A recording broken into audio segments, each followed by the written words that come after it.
আসসালামু আলাইকুম।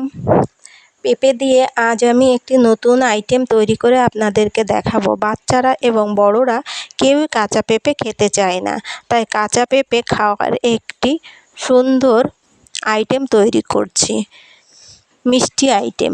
প্রথমে আমরা পেঁপেটাকে সুন্দর করে ধুয়ে নিব, পরিষ্কার করে চোচা ছাড়িয়ে ধুয়ে নিব। নেওয়ার পরে এটাকে আমরা খুব চিকন চিকন করে কুড়িয়ে নেব, কুড়ানো হয়ে করে কুড়িয়ে নেব।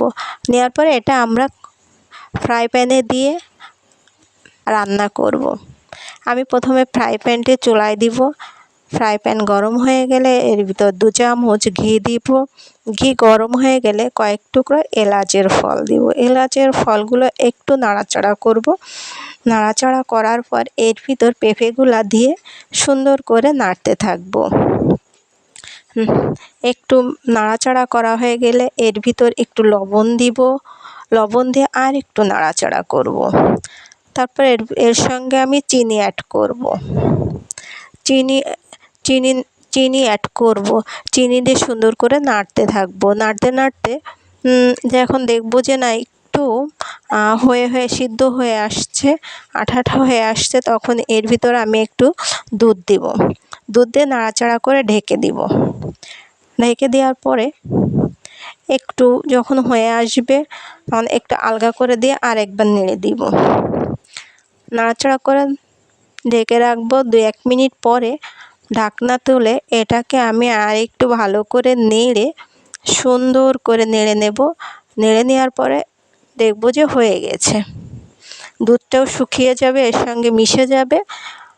তো নামানোর কিছু সময় আগে আমি এর ভিতর গুঁড়ো দুধ অ্যাড করব। গুঁড়ো দুধ দিয়ে নাড়াচাড়া করে এটাকে আমি নামিয়ে রাখবো। নামিয়ে নিয়ে একটু ঠান্ডা করব। ঠান্ডা হয়ে গেলে এটা আমি হাতে দিয়ে সুন্দর করে গোল গোল করে মিষ্টির আকৃতি দিব। মিষ্টির আকৃতিগুলো দেওয়া হয়ে গেলে এটাকে আমি গুঁড়ো দুধ, পাশে দেখেন গুঁড়ো দুধ রেখেছি, এই গুঁড়ো দুধটি এর ভিতরতে মাখিয়ে নেব। নাড়াচাড়া করে নিলে এর গায়ে গুঁড়ো দুধ লেগে যাবে। তারপরে আমি সুন্দর করে সাজিয়ে এটা পরিবেশন করব।